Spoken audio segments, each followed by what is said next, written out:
Welcome everybody back to ESC Fan TV. ESC Fan TV. ESC Fan TV. Fan TV.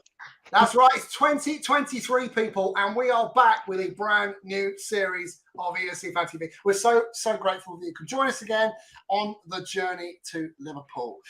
As you can see, I've got a fantastic panel with us tonight, and we've got three great topics to talk to you and discuss with you all about. We're going to talk about Belgium, what went down at Eurosong 2023 last night. We're going to talk to you about the Eesti Laul semi-finals, both semi-final 1 and 2, and what will happen over the coming week or so. And we're going to finish off tonight's show with last night's epic semi-final from Norway. But before we do that, let me say a big welcome to my panel, starting with my co-host as always.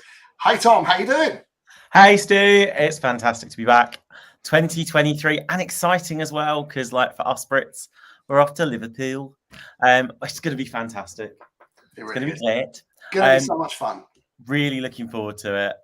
It's nice that the national final season seems to have kicked in. Okay, we may have missed Fickmas, but we had a good Christmas. And, you know, I'm a poet, don't even know it. The bad jokes will just keep coming. But you know what?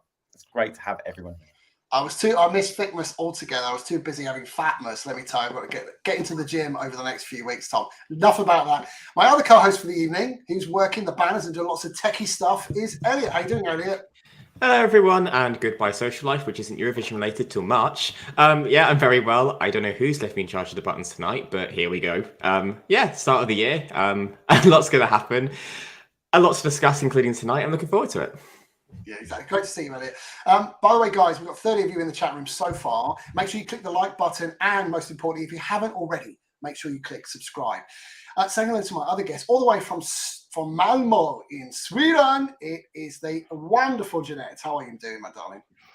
Hi, Stu. Been a long time. I'm happy to be with you once again. And Malmö is rainy, boring, that kind of season. But now we're kicking off with Eurovision. So everything's going to be all right again. It is indeed. All the way from the north of England, we say a very welcome back to the king and queen of ESC Fan TV. It's Phil and Michelle. Hi. Hello. Hi, everyone. Yeah. Is it the same old shit, different year? I don't know.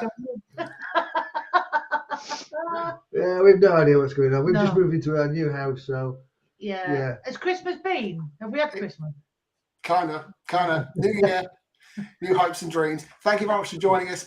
All the way from the Let Me Be the One blog and podcast, it is, of course, the fantastic Martin. How you doing, my friend? Doing fine, Stuart. Thank you very much. Know about you. I'm doing Eurovision every single damn week. So, no break for me with the radio show. So keeping it going, but at least we're in the proper season now with all the national finals coming up. Certainly are. And all the way from the Czech Republic, it is the fantastic Oban. Good evening, everyone. Good evening. I'm so excited. I can't even talk. I'm so excited. I even took a shower for this show. So I'm so happy to be back. It's been so long, Stuart. This doesn't feel right. It's been so long, such a long break. I can't wait this season. We already have some beautiful songs, some beautiful national finals already, and I am pumped. Good to have you on, Oban. I just have to mention Erik Saade. Yes, we will talk about him. Oh, no, we won't. I have the buttons. 1 second.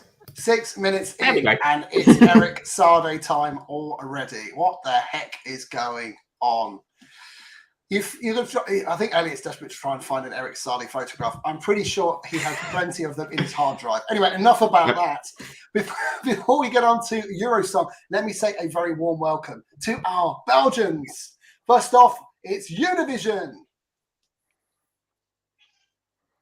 Hello. Welcome to wrong show. Hi. Welcome to 2023. And we're going to talk about Belgium today. Yeah, I'm so excited. And as you see, it's still Christmas with me. Still Christmas in Yuda's house. And last but absolutely not least, it's the wonderful Elena. Hello. So we are going to talk about Eric Sade. He did a wonderful job in Eurosong 2023.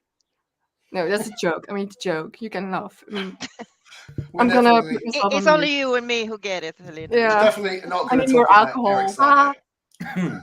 But we are going to talk about Eurosong. Took place last night. Yes, thank you very much, Lee. Exactly. 7 fantastic competitors last night. Who was your favourite? But we're going to start the show off by going to Alina. Alina, you were live in the audience last night. How was the show for you? Interesting. No, so the show was very Belgian. It had a lot of good points, and with good points, I mean the camera work. And I'm not saying that because my boyfriend is watching. And the bad ones were like all the other stuff. But yeah, it was a very interesting show, and yeah, we're going to talk about it. So yeah, we are. So let's talk about it. So 7 performers. We have Hunter Falls, Shireen. Apologies for any butchering of language here. The Starlings, Amira, Gustav, Gala, and Loredana. Who were your favourites, Selena, going into the show last night? For me, it was the Starlings because I could see the most potential to go to a Eurovision with that. And of the songs, I was like really on the Shireen train until I saw the acts. Because I was like, I don't know what kind of drug she took, but I want some from that because I just didn't understand it. But yeah, I think my favorites were the Starlings. Yeah, I mean, Shireen's staging was definitely interesting. We'll get onto that shortly. I'm not sure what was going on there, but yeah, when you take on blow up figurines and flowers onto stage, I think it's more about the performance than the actual song. Yelena, going into the show last night, you watched live on television. Who was your favourite and why? Well, I've also watched all the other days of the week. So during those pre-selections, my favorite was Sherin with the song Samen Vipa. But during the national final yesterday, I was like, what the hell is happening on stage? It was really weird. She was also like vocally a little off sometimes. But overall, the overall package yesterday was really good. And for the Starlings, so they were my favorite yesterday. Thank you, Yelena. Phil and Michelle, who were your favourites going into the final last night? I mean, we all get to listen to the songs. They all come out weeks before. Last night, we knew the finalists. We'd heard them. We'd seen them a few previous nights as well. Got to perform them live on stage. Did you have any pre-favourites going in? Well, no, because I hadn't actually heard any songs before I watched it last night. Jude was just moving house, Jude. Yeah, like, I've been putting shelves up and changing light fittings and God knows what. I'd heard rumours about things, and then when I watched it last night, I thought a few people that had said, oh, this is brilliant and this is good, I thought they might be slightly deluded. Yeah, I mean, I know what Yona said about Shireen. That staging was fantastic. It looked like a cross between a kids' TV show and a drug-induced nightmare. That's exactly. Oh my God, being real. That's exactly what I put in my notes. But yeah, our vocals were a bit. No, we're not talking about that. I'm talking about Okay. who did you What fancy I like? beforehand? Yeah, beforehand. I thought Hunter Falls was all right. Beforehand. Well, I didn't see any beforehand, did I? Well, that's what we just said. Well, why are you asking me what I saw beforehand then? Because that was the question. Oh, right, okay, sorry. We didn't see any. We didn't see any beforehand, No. Stu. No, we didn't. Fair enough. Fair enough. Well, we'll come to the winner in a second, and we'll talk a little bit about the runners and riders towards the back end of the voting. Interestingly, after the first set of votes, the jury votes, we had Gala and Shireen as first and second, but it all changed. It all changed with the televote. Let's go to Alina. Alina, come back at you. Why did we have something's funny? Well, is it something I said? They've been doing the Hunters Falls choreography without you realising. I've been watching it for the last 5 minutes. It's how much I paid attention last night. Eileen wanted to do it at the same time, but it wasn't stopped. Yeah, What? I'm good. Just ask me a question. So Um, last night we had Gala and we had Shireen leading the voting after the jury vote. There's quite a discrepancy then between what happened in the televote. If we take the Starlings, though, for example, did really badly with the jury. What happened there? I think just because the voting system also did not work, like the server broke down, so everyone who was trying to vote through the internet could not vote. And because Belgians are cheap, we don't want to spend money on Eurovision, so we don't vote through text or SMS. Forget all the jokes about cheap Dutch people. We are cheap.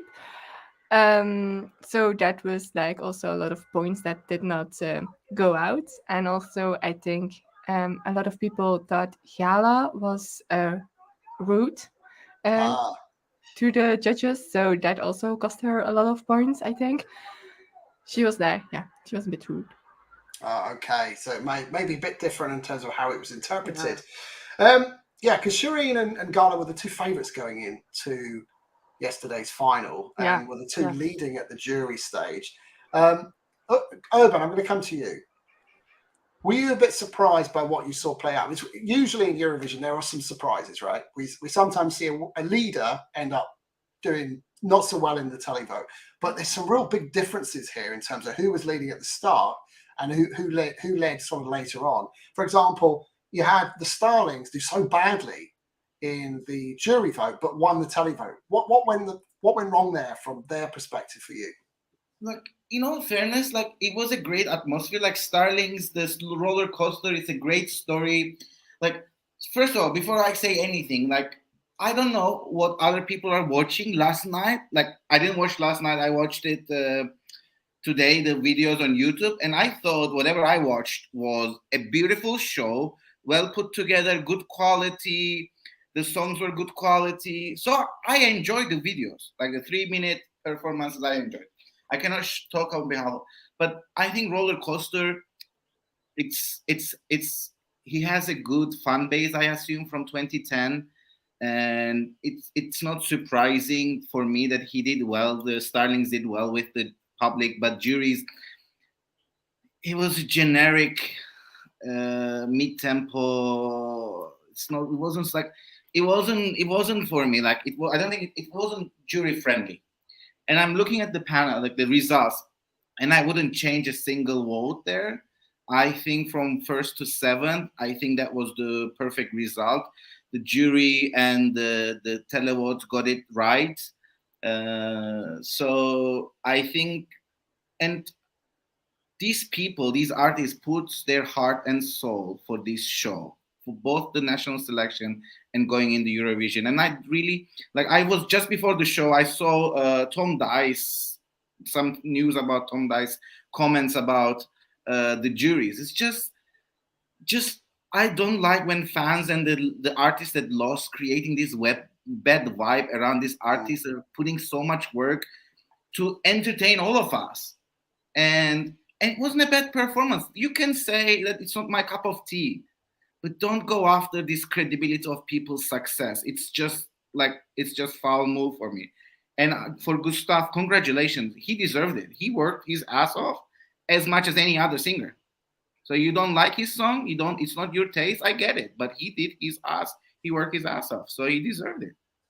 There's a lot of love for the show in the chat, I see. Thanks for putting those up on screen, guys.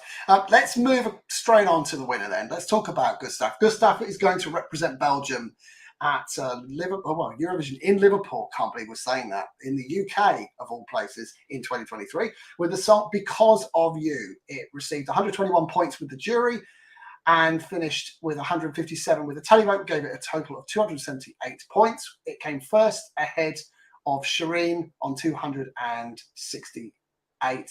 No, it didn't. Starlings, my apologies, came second with 277 points. It won by 1 point, basically. So very, very close. Jeanette, did the results surprise you? A bit, it did. I've watched the show maybe 2 or 3 times now, and I'm sad to say that I really can't remember any song like this, and especially this song, Who Won. I I placed it at number 6 when I did my online voting. So it was a big surprise. My number 1 would have been the Carnival, and yeah, some menu. I don't know. I can't pronounce that, but that was my second place. So it was a big surprise. And when he was on stage, I couldn't focus on the song because all I noticed was, guess what? The shirt, the pink shirt with the raffles. It drove me insane, completely mad. I can see the hat, fine. I can see the vest, but that shirt, it forbid it, burn it, throw it away. I can't handle any more of that madness. That's all. Thanks, Jeanette. I think you have a kindred spirit in Elliot. I have a feeling you quite enjoyed the Carnival as well, Elliot. I did on first listen. It was my winner. Like, even when the snippets came out, I was like, yeah, I love this. I hope she picks it. And then she did. And then the performance I get was campus tits and very drag. And I understand, like, it's all about this sort of like freak show, but it did go a bit overboard. A bit like Shireen, like when you have a flower running around on stage, I think you've gone to the other side of crazy. And I thought, did I slip into Eesti Laul for a split second? Because in Estonia, that would be normal. In Belgium, not so much. But I get why Gustav won. In studio, it's an all right song, but live, when it's a live arena with the bass line as well, a lot louder and prominent, it came to life. So live, it was fantastic. The 2 backing dance singers were phenomenal as well and complemented his voice beautifully, and they absolutely sold it as well. I know one of them's been a backing vocalist before for Belgium, so she's, experienced. And so just like the entire stage and everything was fantastic. And did I want it to win? No, but taking it out of Eurosong into Eurovision, it still could do well. It will still stand out. I would just say ditch the ruffles and maybe a bigger hat, because why not? But that 90s British house sound in Liverpool, in the UK, with the majority of the UK fan base there, are going to love it. It's going to be fantastic. It's going to be a great feel-good song. And if it goes last in semi-final, it could qualify, even if it doesn't have to go last. Look, Say None and are qualified by going last. Anything is bloody possible in Eurovision. We know this. I see why he won. I see why the juries respected it and gave it a good score. I see why the public gave it a good score. And I think he could still do well in Eurovision. And he was so sweet and humble about it as well. And I think that's the kind of thing. He's even said in interviews, if I got in the middle of the table, I'd be happy. So the fact he won and his face just was so confused, bless him. He's a humble, nice person. You want to cheer those people on. So yeah, I know some people aren't happy, but I actually think in Eurovision it could do quite well. Yeah, and to be honest, I like this actually. I have to say, I thought it was my favourite last night, and I think it kind of encapsulates everything that is Eurovision. I finally think it's always difficult when a national broadcaster chooses to have a national selection, because you pretty much allow the public to decide your fate, when in fact most countries now are moving away from that, right? They're going to let us select who we're going to represent, because we want a bit of creative control here. We're not going to let you, the viewing public, decide who we're going to send. And it is campus tits. It's straight out of Drag Race. Let's be honest. RuPaul is going to cover this at some point. That's an absolute given. But it's everything I love. It's a bit of funk. It's a bit of gospel in there as well. It's up tempo fun. And with a big stage in Liverpool, he's going to absolutely knock the socks out of this, I'm pretty sure. Martin, is this for you? Can you imagine this on stage at Liverpool? And what do you expect to see? Yeah, actually, from what I saw, I must admit, out of the 3 shows that we're doing this evening, this was one I saw least of. But the performance that you got there, absolutely excellent. And I think this will do well when we remember we're going to have semi-finals at Eurovision this year that all 100% televote. So in a way, you'll probably want to be verging on the fun factor, sort of up-tempo, crowd pleaser if you want to get through to the final. Then maybe Gala Dragos might not have done that. But yeah, I mean, I'm old enough to remember this style of music first time round. He's got great voice. I mean, he's a vocal coach. He was vocal coach for Scenic, vocal coach for Gaika, for Hooverphonic. As Elliot was saying, one of the backing vocalists was from Hooverphonic's show, The Wrong Place. So yeah, I think personally that this is going to do pretty well. I wouldn't be surprised if this gets through to the final. It's not going to win, but as Elliot was saying, he was so pleased and delighted he got through. I think getting through to the final will be sort of massive.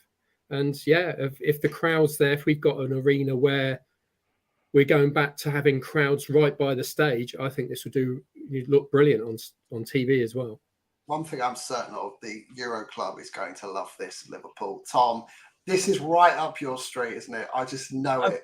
Of course it is. You know what? I liked the comment. I don't know. I mean, loads of people were voicing their opinions as they love to do so last night. And one particular comment was saying, how, they thought Belgium could have picked better and things like this. And someone else wrote underneath it, yeah, but you're still going to be running on the dance floor of Euro Club to dance to it when it comes on. And that, do you know what? It sums it up totally, because it's a song that everyone can get behind. There's loads of energy to it. It's bouncy, it's fun, it's cheesy. To be fair, it's everything I look for in a Eurovision entry. It's gone straight to mine. It's gone straight into my top 3. But yeah, I was so happy for him, and his reaction when he won. Oh, come on, that was just so sweet. I genuinely think he didn't think he was going to win, and yeah, it was just a magical night for him. And I think, do you know what? Yes, Eurovision season has opened. This is the first one I think, in actual fact, could bring the house down in Liverpool. I think that's it. You can get. Do we have a picture of him? I want to see his face when he won. Elliot, do you have it? I can show you a picture of him. Yeah, there you go. Oh. I think that's what Jeanette was after. There you go. You got a picture of him. He looked very confused, bless him. That's all I can say. He looked at Carla and looked very confused about the whole situation. He was trembling when he was talking to Peter. He was like really shaking. He couldn't believe it because he really thought he had no chance of winning with Loredana, with Starlings in there. He thought, yeah, whatever. Oh. He was really shocked. Yeah, Really I talked shocked. to him, and he was saying to me like, I did not expect this. Like I'm shocked, and I'm happy that I'm going through, but I just didn't think I was going to win this. Oh, it's And amazing. isn't it great to have an artist go and represent their country at Eurovision, that they really want to be there? Isn't that what it's all about? And also, he already did that. He was already a backing for Twice. 2 years, so he has the Eurovision experience and knows what Eurovision is about. So the stress level will be less than someone who did not already go to Eurovision. Yeah. There still will be a stress level. Yeah. I also want to say Phil and Michelle, is this a song that you a can really get behind? Can great you imagine bopping singer. along to it in Eurovision and on the dance floor? Yeah, I think it's amazing. I definitely could see why this won. I wasn't sure about the No, costume. your but sound's gone. I'm sorry. We'll come back to you. All right, let's go back to Elena and Yuna. Let's start with Yuna. How do you think this will get on in Eurovision? Are you expecting Belgium to have a good Eurovision, or are you a little bit unsure at this moment in time? Are you happy that this is your entry? Well, if you would ask me this question yesterday, I would say absolutely not. We are going to be last. We're going to flop. We're going to whatever.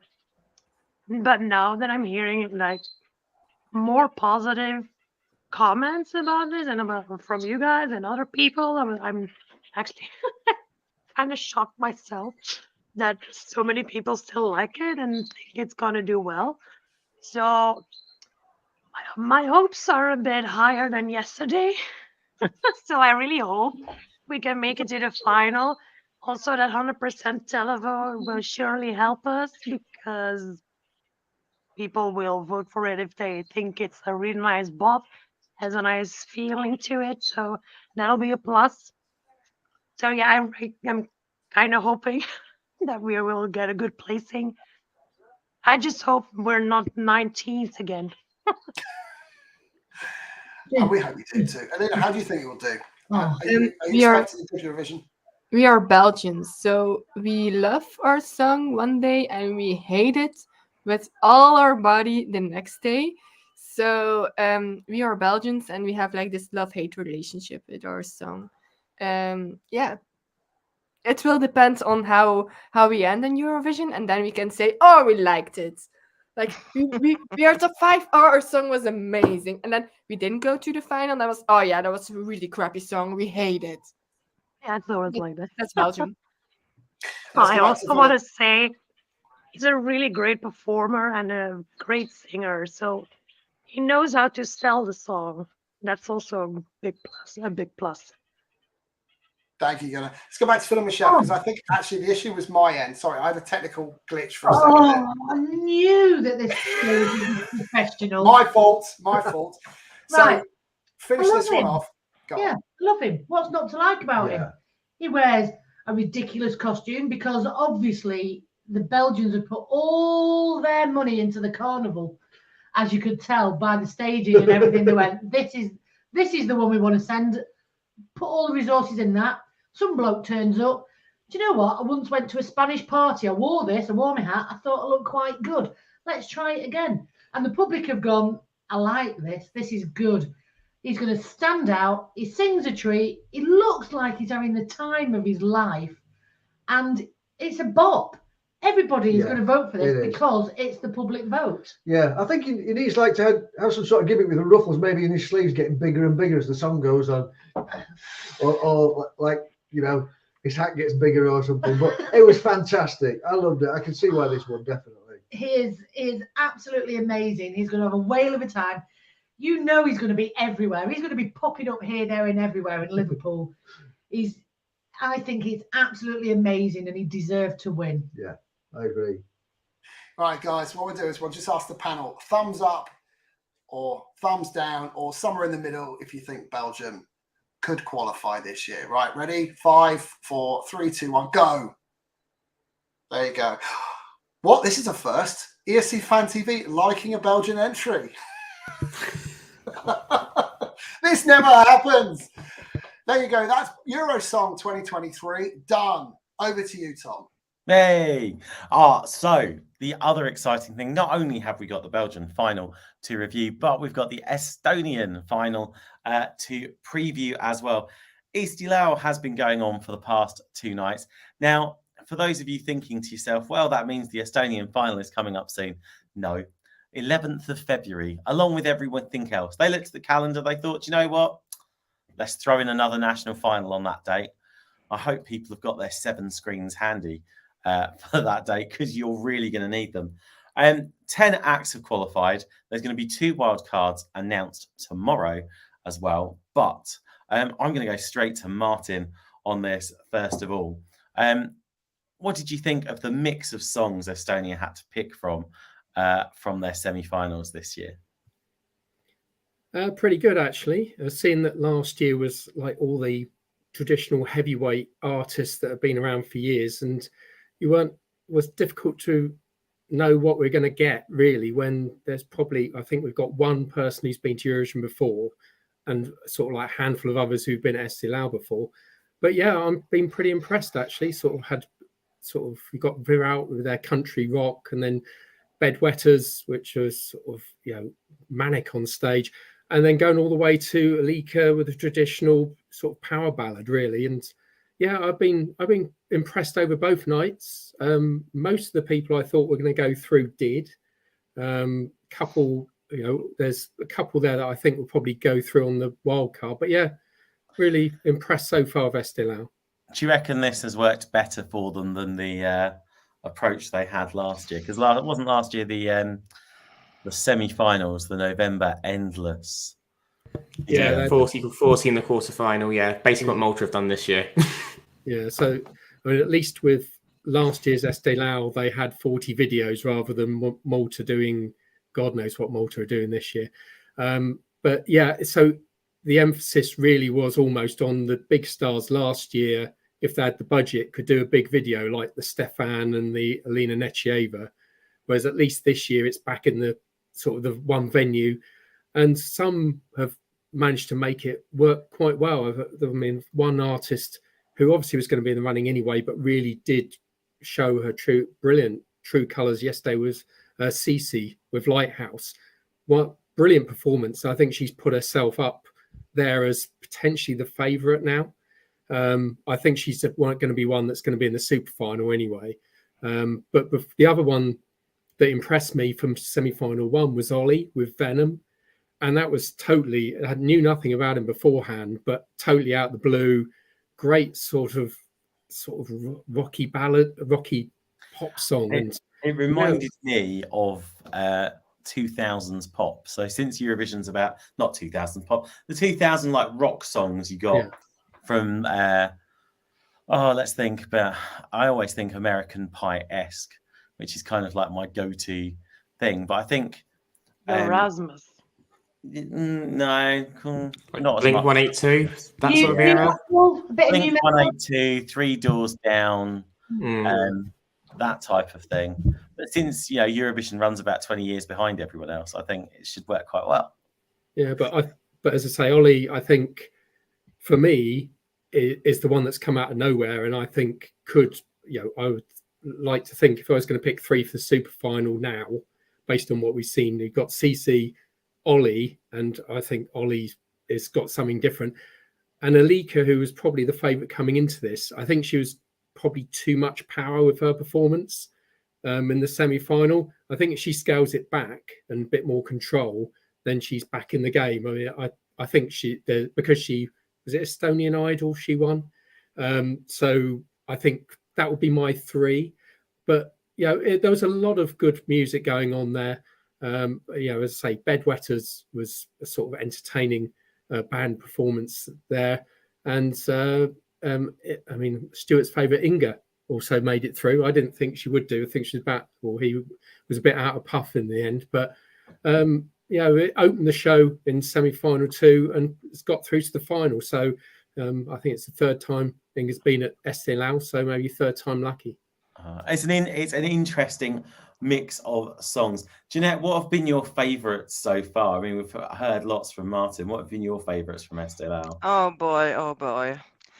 Let me just say, I've listened to the Eesti Laul for many, many years, and I love it. I usually love it. Last year was good with Stefan. I love Stig Resta. Really good performances from him. Listening this year, it was like this. I can't take it. And it felt like this. Coffee because murder is wrong. That's how I felt seeing Eesti Laul a few times. But I have to agree that the Ollie guy is quite okay. But when I heard Bedwetters, come on. No.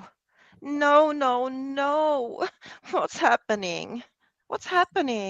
It brings out my inner child. It's quite funny. No, that's not the inner child. That's something completely different. Oh my God, it's again, murder is wrong. Give me coffee.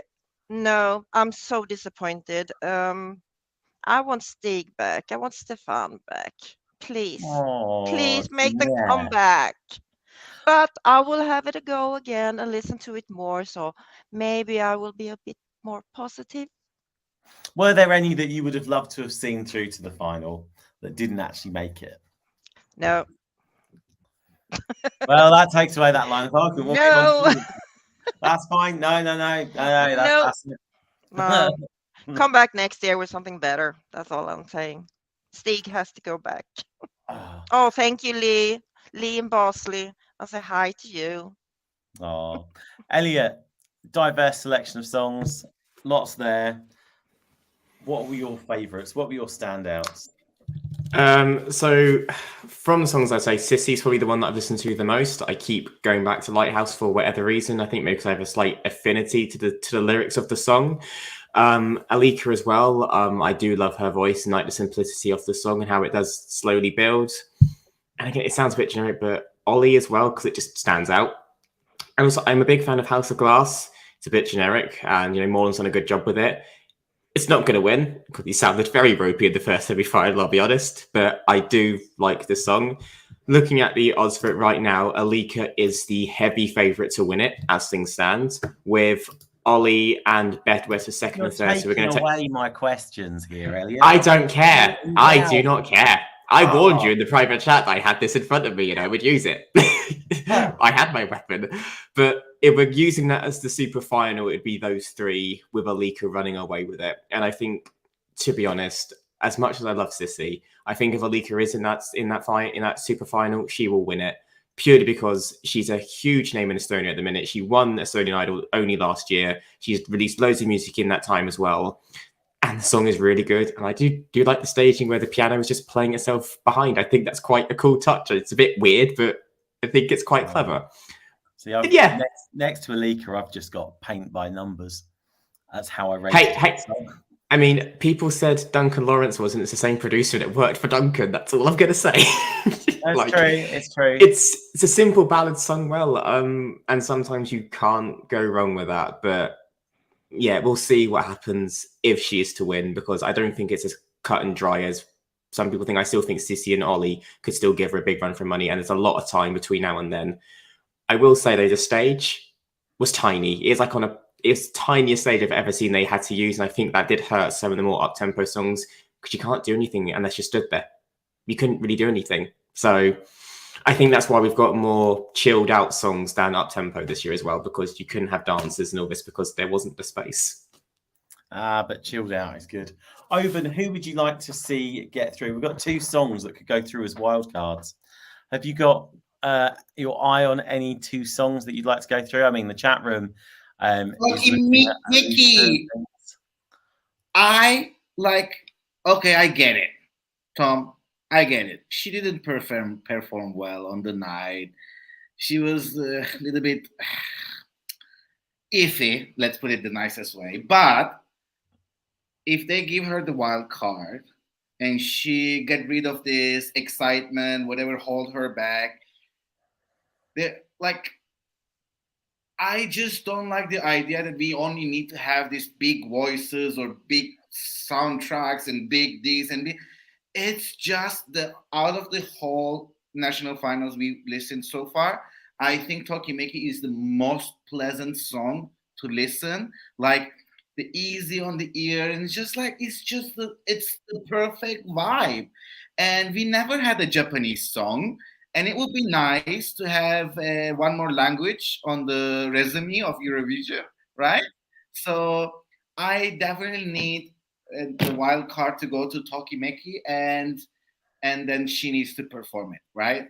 Apart from that, current qualifiers, I definitely it's been since 2007, like a proper freak show with a real good song.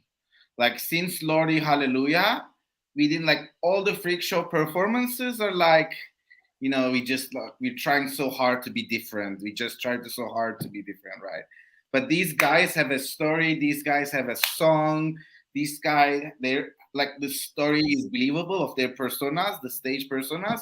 So for me, Bedwetters and Monsters are we have all these ballads. We'll have so many more ballads, and we will have so many more pop songs, but we will not have Bedwetters in any other national finals. So we need a diversity act, and they're a good representation. They're just not diversity. There's a good representation of a diversity act. So I'm really hoping for that. Hey, I like. I mean, you say that we still got San Marino to come, and God knows what that's going to throw up. True.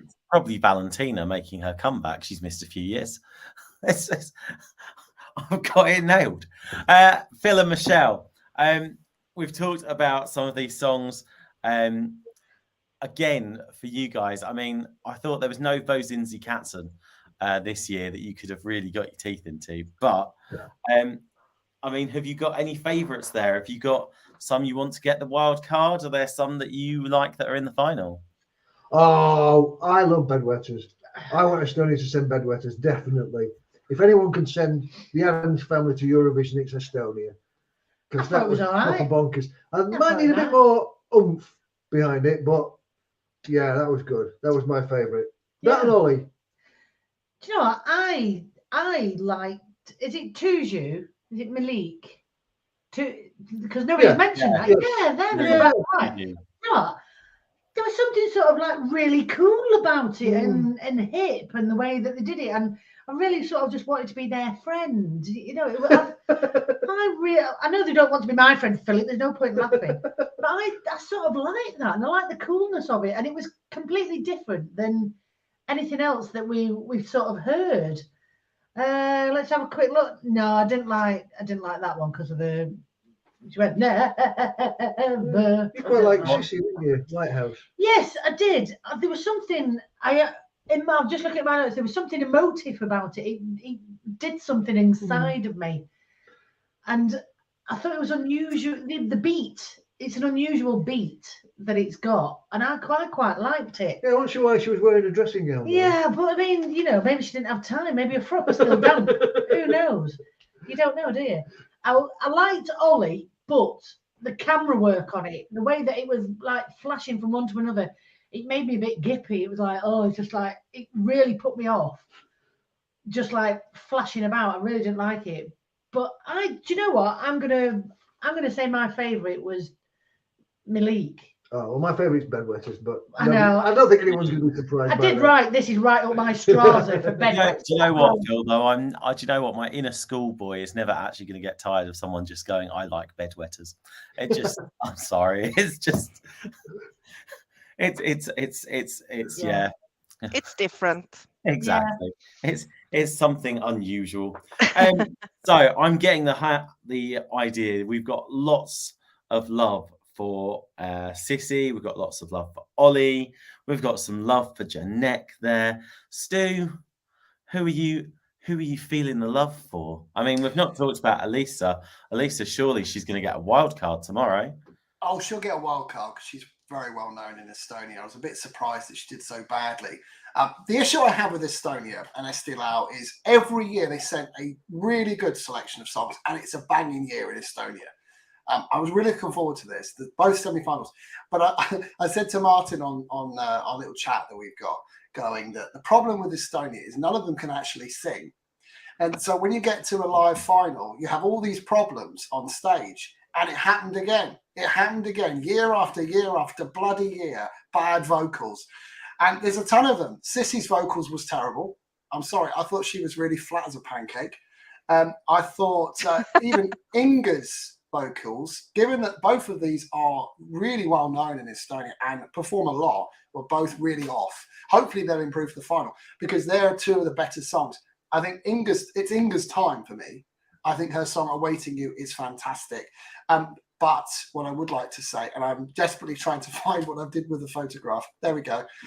Please lose the psychedelic suit. I've never touched the stuff, but I felt like I was doing an E watching that on stage on there. But Saturday I like night. that suit. It's a bit much. It was a bit much. But she's a fantastic performer. I really love the song. I think it's really cool. Sissy Lighthouse, really good song. Very, very strong. Not a massive fan of the interpretive dance, but hey, that seems to be a Eurovision thing these days. I think you've got to look at Ollie and Venom. What a fantastic entry that would be for Estonia. It really, really would. Very strong set of songs. I would probably say it's going to be Ollie with Venom, but can we spare a thought for little Andreas with the song Why Do You Love Me? He's got such a cute little thing about him. It's like a little hobbit that's popping his head out of a hobbit hole. Back to you, Tom. Back to the hobbit hole. I'd just say about him, Why Do You Love Me? Well, it was a bit needy, wanted, to be fair. And she was creepy as shit, just sort of dancing around him. I think they deserve each other. It's all right. They've got Stu a bit like Gollum going, "My precious." Bless him. Sorry, couldn't resist. Right, Jana. When it comes to Estonia, have you got a favourite there? Well, I've watched the first semi-final and a few songs of the second semi-final. I just want to say the first one was like really boring. Sorry. But I really like what was her name? Alika with Bridges. Who is the favourite? And I also like Sissy with Lighthouse. So the second semi-final is already stronger for me than the first one. But in the first one, yeah, I was looking at the time, how much is left from the song, when is it over? Yeah, it was really boring. And I just want to say, for one person, Annette and Freddy, some people may recognize this, but I'm gonna quote Mama Pao from Drag Race Philippines. Those shoes. Like, why would you wear those shoes with that outfit? I was like, what are you doing? Put on a heel or something, but like sneakers with like a glittery outfit. I was like, oh no. Bad choice. Really bad choice. Hey. So yeah, think- that is what I have to say. I think Annette and Freddie's my attitude towards their song is probably summed up by the title of their song, which is "You Need to Move On." But we digress. Right, guys, what we're going to do? We're going to start with Alina. I'm looking for your top 3 for the super final. Who's going to make it to the super final in Estonia? Oh, shall I make a note and hold it against everyone? No, because I had to agree with Elliot, and you just lost me during this Eesti Laul thing.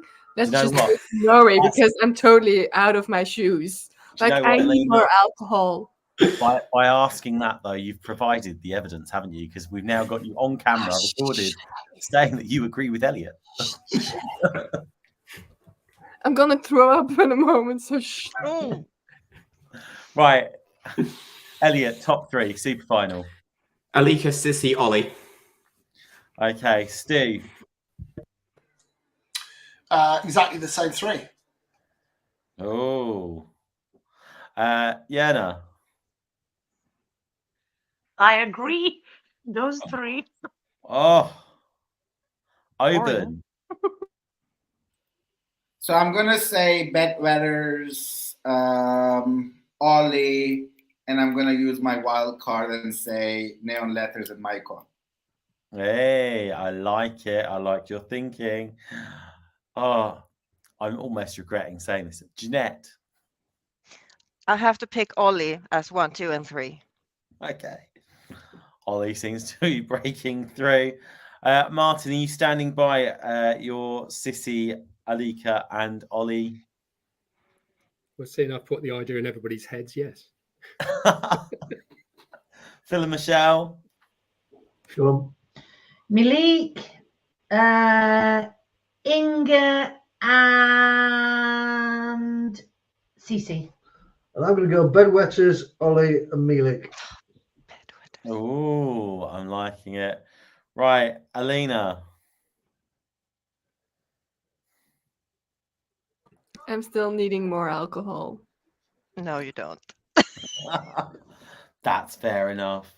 Do you know what? I would probably go Ollie, Yannick. I quite like Yannick. I think we haven't talked enough about Yannick's song, which is a shame considering I've been the one guiding the conversation. But Yannick, House of Glass, love it. Massive song. I think that's going to do well. I would love to see someone other than Alika make it to the super final. Unfortunately, I can't really see it. But I'm going to throw Sissy in there as well. Anyway, so we will see what happens when the Eesti Laul final takes place on the 11th of February, which is going to be like the massive night of tons and tons of national finals. Over to you, Steve. Thank you, Tom. Right, finally, we are getting to MGP 2023. That's right. We had the first semi-final last night, and we had 7 of the best songs that Norway could provide. We had Alexandra Mele with Queen of Hearts, Eric Ness with Wave, Rasmus Tal with Tresco, no idea what the hell that was all about, Kate Gulbrandsen, Unami Tsunami, Ulrika's back, who won MGP in 2020, couldn't go to Eurovision, of course. She's back with Honestly. And then to wrap the 7 off, we had Byron Williams and Joust from 2017 with Freaky for the Weekend. That was your 7. from MGP. Let's find out what the panel thought of some of these. Then we'll get to the 3 qualifiers. Let's start with Jeanette. Jeanette, your neighbours, Norway. Yes. 7 good songs last night, 3 semi-finals, 3 winners from each going through. There was a few really good songs that missed out last night. We'll touch on them in a minute. Who would have been your 3? Who you're most impressed with, and are you happy with the qualifiers? Indeed, it was an excellent night, and I love the MGP. They really are going for it, and they remind me more and more about Sweden. So, yes, we're going to have some competition maybe in the future. I love Ulrike. She is such a good vocal singer. Sadly, she couldn't perform when she won. But I think this is a strong song, not as good maybe as her last song, but it's still up there. So happy about it. And I think she will get massive votes from the Norwegian people. And on my second place of the night was Queen of Kings, which reminds me a lot of Run to the Hills that we had in Sweden last year. With Clara. I think it's very similar, but I like it. So well done, well done. Really happy about it. And I wanted Eric with a wave to go through, but he missed out, if I remember correctly, which was a bit of a surprise. And I don't know if there's like a second chance or something in Norway. So fill me in if you know anything about it. Thank you, Jeanette. Sadly, no second chance in Norway this year. 3 from each semi-final going through to a final. If I got that correct, I don't think I have, but do tell me. Phil and Michelle, there were some really good songs last night, and there was some absolute bonkersness going on. What the bloody hell was all this about? Was this a kind of a wave to 2012's Russia's Buranovsky Babuski, perhaps? No, I think it was a throwback to 2020 when we couldn't go to the Netherlands. I think that's why it was on a big clog. It was bonkers. I loved it. It was. I'm still not quite sure what was going on, but yeah, it's nice of his nan to crochet him a waistcoat, isn't it? And lend him a headscarf as well. Imagine him with the ruffles on the shirt. Don't. It's like my ideal nightmare. Yeah, that was strange. He's mad though, isn't he? He's mad as a box of frogs, and I love it. I think it's brilliant. I mean, to be honest, I thought Ulrika was good. It was an absolute belter of a ballad. I liked her dress as well. Yeah. Oh yeah, sequins. I like the way that it pointed the way to the Holy Land. It was, that's beautiful. It's like that's all it was. She's gorgeous. A sparkly dress and a wind machine. You can't go wrong, can you? Phil, you sound like that's the usual thing. I liked it. I thought that was all right. Yeah, and I like Queen of Kings as well. That was the belter of a song. I'm glad that got through. Yeah, it's like it reminded me like a bit of a woman going mad and having a bit of a war cry. You know, it's like that sort of thing. It was all right. Yeah, I thought. I don't know. I thought Umami Tsunami was like, I don't know, a bit of a 90s boy band, really. Right, but my actual words are creepy boy band territory. Yeah. Do the mums know what they're doing? do their mums know that they're out this late at night being creepy? Look, it's like, all you need is a bit of a wink from one of them and I'm going to lose my shit. Yeah. Fire Williams and Joust was a bit of a bop, but I think it was a bit cliche. No, it was bloody brilliant. You like it? I loved everything about it. How can you not like that? It was all right. It was just a bit cliche for me. But I love the man that was singing. I thought it was so cool, and it was like I wanted to take him home, and you won't take anyone home either. Well, it's true. I took you home. Well, there you go. Not fussy, are you? No. I thought it was brilliant. I liked it. But yeah, that's about it, really. Nice guys. Yeah. Elliot, you're a big fan of Joust in 2017, and it was a real bop for Norway. Freaky for the Week, it was quite the departure, I felt. I mean, I guess you can draw some similarities. It's definitely Joust, but this didn't make it last night. What were your thoughts on Joust? Because you loved Joust back then. I am a big fan of Joust music, and I still am. And as a standalone song, yeah, it's a bit of a bop. It's a bit fun. And when he started backstage, it's like, well, it worked for Robin in 2017, so this still could work out well. It's when the dancers took off their shirts and they were just like, and they're really just like, almost like, I don't know, like at a wedding dancing going on. I just found it so funny. Like, or at least they're having a lovely time. But this is like the gayest thing I've ever seen. And I live in Manchester, for Christ's sake. I have seen some things, and that still is gayer than that. But you say it was a slight departure from his more electronic stuff, but yeah, I thought it was going to need a big pull of their nameplates to get through, especially when they've changed the rules that you can only vote for one act once in the semi-final and the final. It's like you really have to be committed. So I don't think many needed much support to qualify last night, and I disagree with the qualifiers. I think if we were going on vocals, the three should have been Ulrike, Eirik, and Kate. I think they were the three strongest singers by a country mile. Kate was never going to go anywhere, sadly, but it's lovely to hear she can still sing a song that well. And yeah, I think Wave was the full package last night. I mean, slight bias, yes, but I thought the song was brilliant. It's anthemic, it's catchy, it made you feel good, and I adored it. And I think Alessandra started off good and it tailed off. Her voice got weak. She was dodging some words or finishing them early, and when they started shadow boxing with the lights, again, I started laughing because it just looked really stupid. But like I said, they go into Trondheim, it'll be a big arena. They got time to elevate it and everything. Umami Tsunami, the lad who was singing the actual chorus of Geronimo Just Take Control was straining his voice so badly, not even auto-tune could save him. And even in the recap, you hear his voice go several times. So I was surprised they got through, to be honest. But again, boy band, fangirls will love them, will pick up the phone for them. That's how they got through, I think. But fair play to them. Ulrike, she's going to be in the top 4 in the final. The song in its entirety, and we still got 2 semi-finals to go, I don't think it's good enough. It's very musicals by number. She sings it brilliantly, but it's generic, lazy lyrics, in my opinion. I don't get why everyone's losing their head over it. She sings it beautifully, don't get me wrong. She could sing the phone book amazingly. The song itself I was just bored. I was just left a bit cold. It's like, she sings it nice, but there's nothing that's grabbing me. Like, attention got my attention. Pardon the pun. It made me go, wow. This just kind of made me go, well, that was nice. And the confetti at the end, it was almost like a moment like, I know I've won, so here's my confetti moment sort of thing. And I don't like when acts do that unless it is like the winner's reprise. I just think it's a bit it's almost like tempting fate. But like I said, we still got a few to come from the snippets like Elsie and Maria and a few others, which I still think can challenge.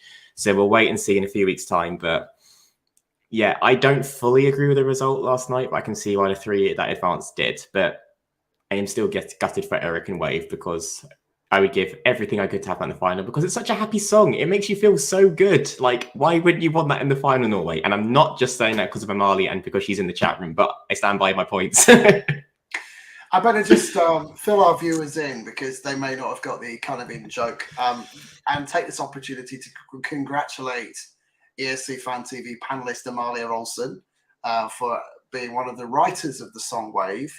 We're so proud of you and delighted that that you got your opportunity to go to Melodi Grand Prix last night. Sorry it didn't work out, but as you could tell, lots of love for the song. And actually, it was one of the favourites going in. Oban, 3 songs qualified last night. We had an absolute bop with Queen of Kings, which I loved, by the way, and I also loved Run to the Hills, and they do sound exactly the same. There is so much similarity that I haven't even checked who the writers are, but I almost guarantee it's the same writers. Unami Tsunami, Geronimo, that was a lot of fun, and Ulrika with Honestly. And I kind of agree with Elliot on this, actually. I think she's a phenomenal singer. It feels like a song I've heard many, many times before. Doesn't mean it's a bad song. It's a very good song, but it's nothing standout for me yet. What are your thoughts on the 3 qualifiers? So I have a few points to make, Stuart. First of all, congratulations to Amelia. The song was amazing, and we are so proud of her.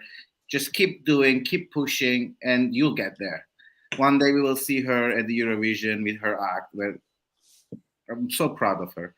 Second of all, I know the winners count, the qualification ratio, the final results always creates this illusion that the Sweden is the big brother or big sister of the Scandinavian national finals. But in my opinion, MGP and Danish national final always been better than Melodi Festivalen for me. Yes, Melodi Festivalen this is for you, Jenna. Yes, the big show that everyone watches sometimes more than Eurovision. But I'm sorry, the MGP has nothing to do catch up with the Melodi Festivalen. Coming to the songs, Jost, I'm such a big fan, but I have a question. What were you thinking, right? Like, what's that lyrics? It just doesn't make sense. And I'm thinking, if that song can make it to the semi-final, what were the other songs that didn't make it to the semi-final, right?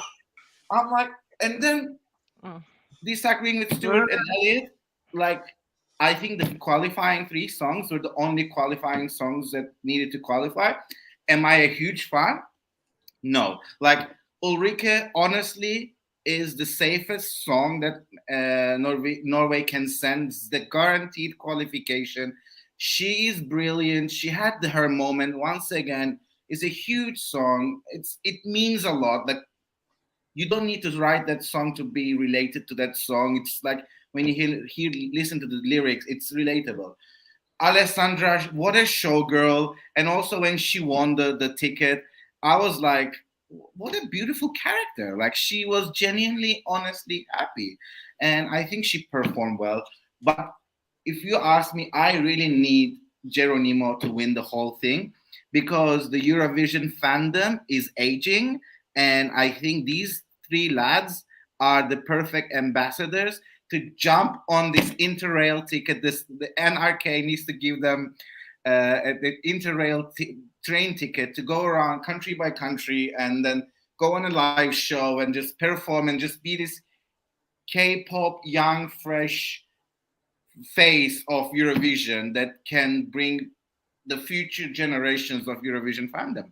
And I'm really on board of Geronimo, which is unlike me. Nor usually I hate these kind of acts. But for some reason, I believe in these kids. I think they can do it.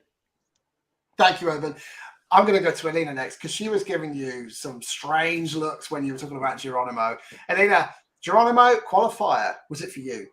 Oh, that was so they wanted to try to do it, but they failed. Like, it was so flat. Like, they were like, okay, let's make a Norwegian version of K-pop and just fail miserably at it. Like, what were they thinking? Like, Open, I almost agree with you. It was such a roller coaster of emotions for me. Like, I agreed with you at that one point, and now I'm just like, luckily back to my normal self because I can like have another comment to you. But like, what were they thinking? It's like Michelle said, it was like boy band horror. Like, oh, it was so weird. Oh, it was so weird. I need more alcohol. It was so weird. And But I'm Eleni, so- we usually love boy bands. Yes, we But love this we was love beautiful wrong. men. I mean, Yes, let's just mention this Eric was- Sade for once more. I mean, Nope. Definitely not going there again. Yeah. oh no, don't mute me. No.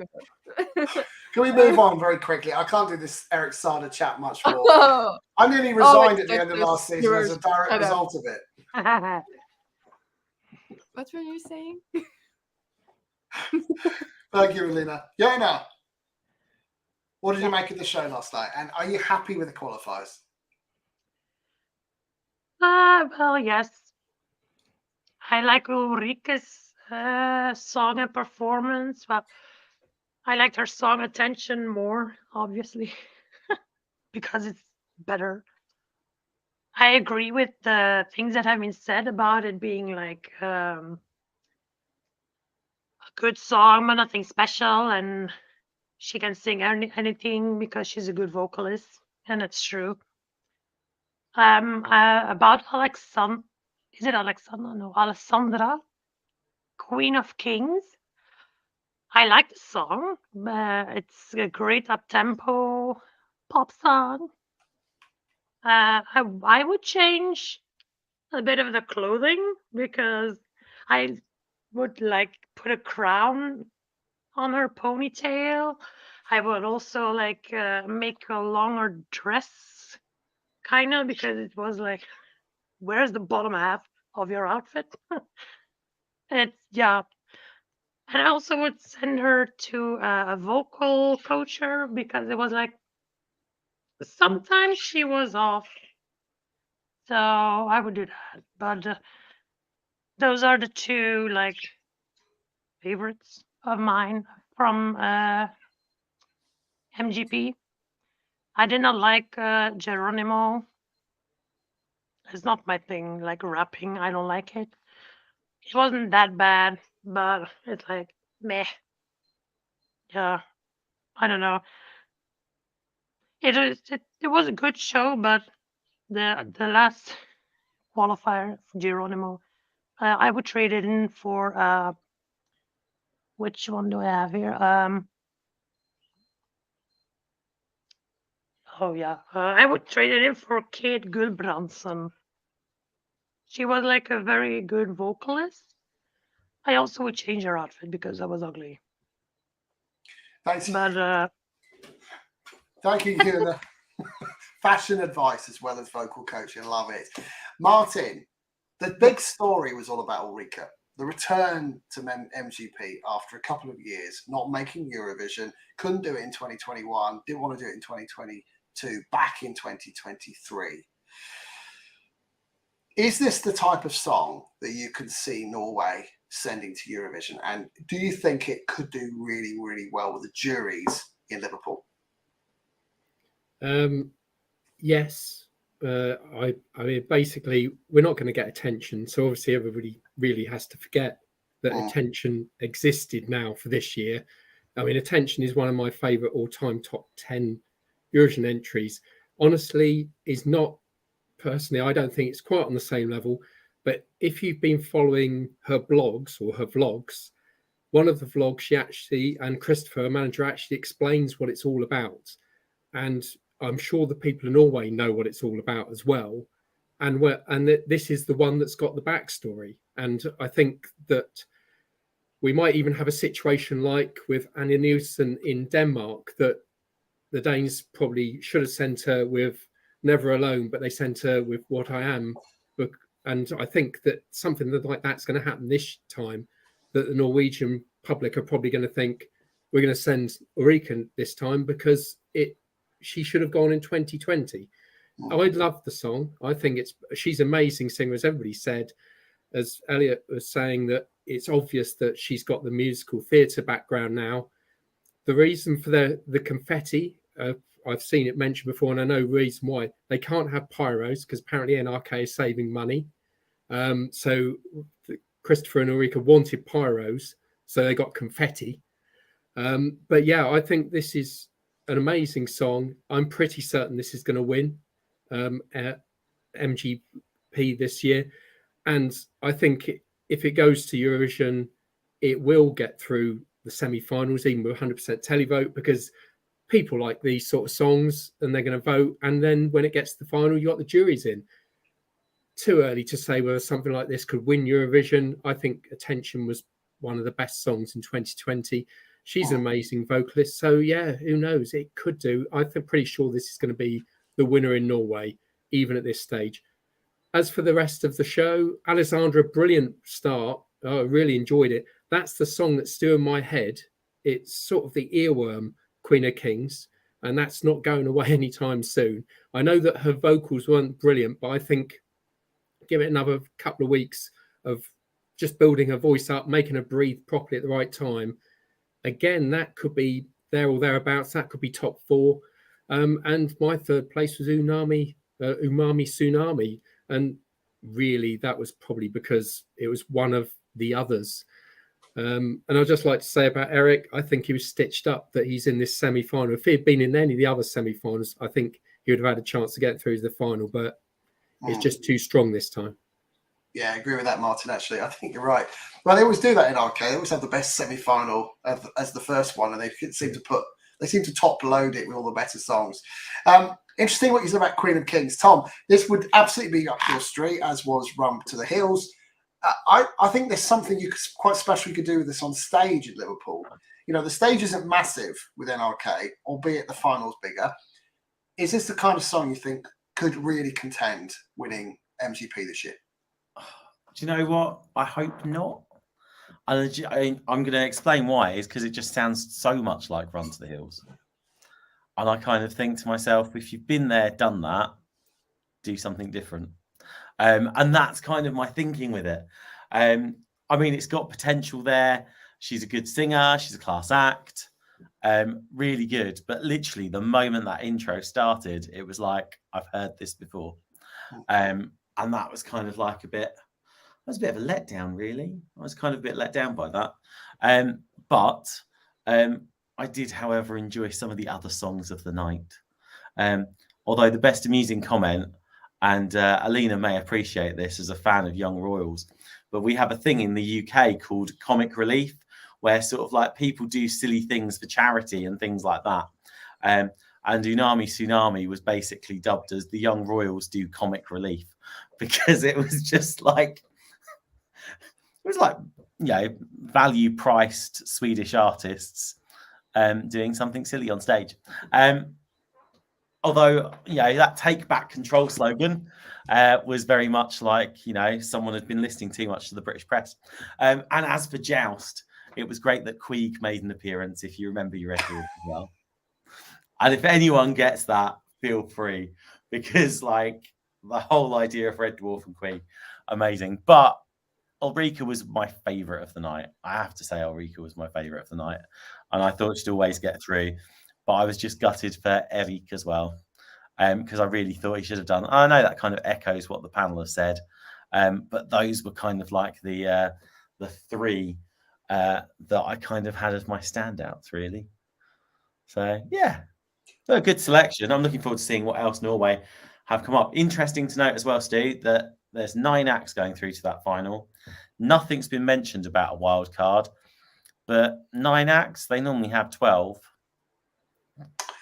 That would suggest there could be 3 wild cards, and if so, are they going to take a wild card from each heat? Are they going to? Yeah, it's going to be very interesting to see how they work that. Exactly. I'm thinking the same about the wild cards. Maybe they will pick a runner-up in each heat just to fill out the final, and that would be a really good chance for Eirik to maybe do a comeback in the final. We don't know yet. Anyone working with a MGP, feel free to tell us if you know. I think there's a couple of people in the know in the chat room. Maybe they'll be good enough to send something through. That's your lot, guys. We've covered Eurosong Belgium. We've covered Estonia's Eesti Laul. We've previewed their final coming soon, and we've just talked about the first semi-final in Norway with Melodi Grand Prix. Tom, what are we doing next Sunday? Same time every week, one show a week, Sundays at 9 p.m. Central European time. Next week, we are leaving you in the capable hands of Elliot. What? Well, yeah, we're leaving. Yeah, you signed off on this. No takers backsies. No chance. Run to the hills now. You signed off on that one, Steve. I mean, you can always come and you can come and press the buttons on the tech. I think I might have to. Did I really sign off on that? Yeah. But next week, it's a Latin-themed ESC Fan TV. Yes, we're off to the sunny Mediterranean, looking at semi-final 1 of Benidorm Fest and semi-final 1 of Festival de Canção as well, which should be fantastic. Leaving everyone in the capable hands of Elliot, who I know is going to bring some natural sunshine to the show. See? Got to massage his ego. He's taking over whilst I'm having a night out. If it's a Latin-inspired evening, you're going to wear your Latin ballroom gowns. Yeah, you can wear your Latin up. Ballroom dress. Do like a Latin dance routine as an opening number. Maybe pre-film it. No, I'm not Stuart. I have pride still. Really? All these years, Get lost. Just put your shirt on. Don't be an idiot. Anyway. Do a Latin dancing out number, or we get Phil and Michelle to do it instead. I want to see Phil and Michelle do it, actually. That'd be great. It definitely would not be great. Recreate the slow-mo choreography. Oh, please do it. Yes, next week, slow-mo with Phil and Michelle. No, are you delusional? No. You're the size of me. You'd be lucky if I could get a body stocking on. We've seen Stuart do some stuff, so it can't I be know. worse. I know. Don't remind me. Oh my God, I'll have nightmares again. Please. I'm not here next week, so it's like, yeah. No, I'm expecting something now, Michelle. Yep.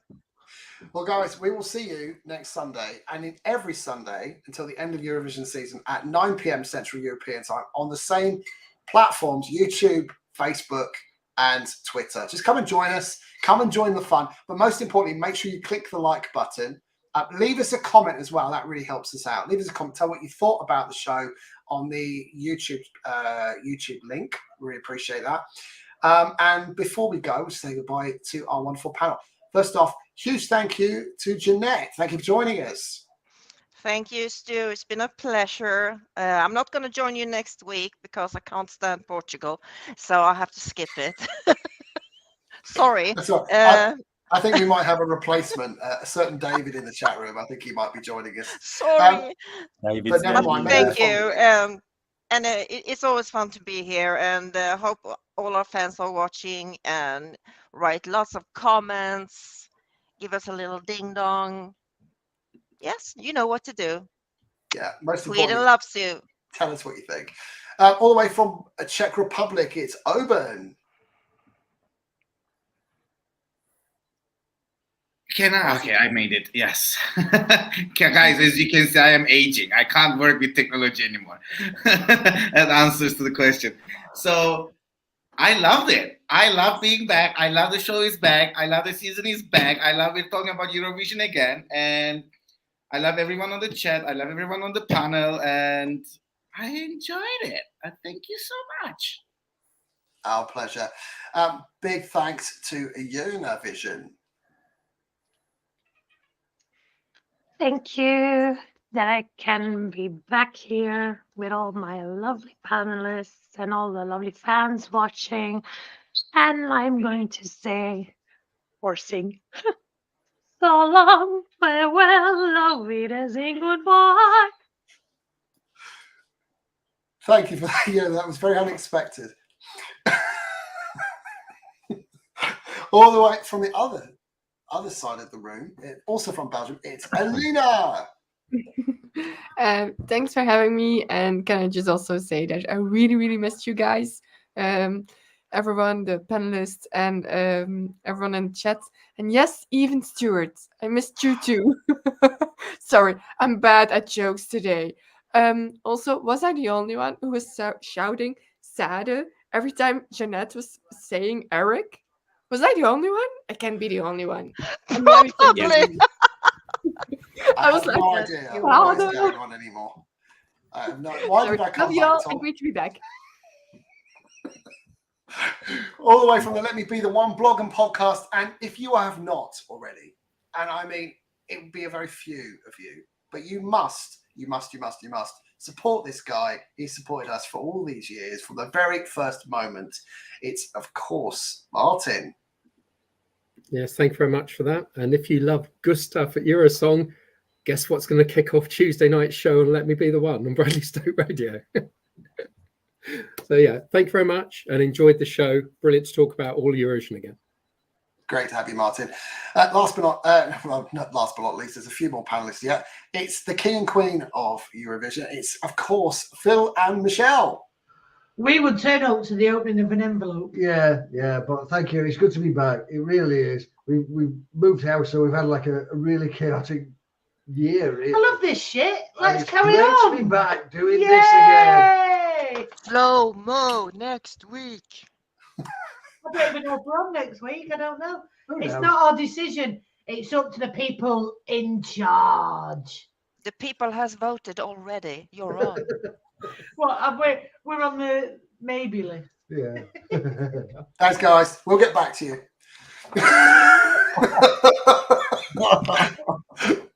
And thank you very much to Elliot, of course. Thank you. This has been such a blast coming back. I forgot how mad this whole thing is, and now I'm in charge of it next week. Send help. But I might bring some sangria, such an Iberian show. Whilst I'm here, also keep an eye, because tomorrow we've actually got an interview with Bjorn Olaf coming out before his semi-final in Norway, and then the day after we've got one with Ireland's national finalist, Adji, as well. I've been very busy this week, so that's to look forward to in the week as well. But yeah, please send help and your advice to look after this lot when we talk about Benidorm Fest and Festival de Cansao, because I have no idea right now. Just going to wing it, I think. That's exactly what I do. Just drink a lot and then you don't remember it the next morning. And last but not least, my very, very good friend and co-host, Tom. It's been good doing this, actually. It's been a bit weird to be back, but hey, we're doing it. Yeah, but I love it. Just the whole lot. It just brings a permanent smile to my face. Great to be back with everyone, and especially you, Stu, hosting ESC Fan TV, and for a Eurovision Song Contest that's going to be in the UK. Hello. No. And on that bombshell, we'll bid you farewell. Have a very good night, people. Bye from us. We'll see you next Sunday. Bye-bye.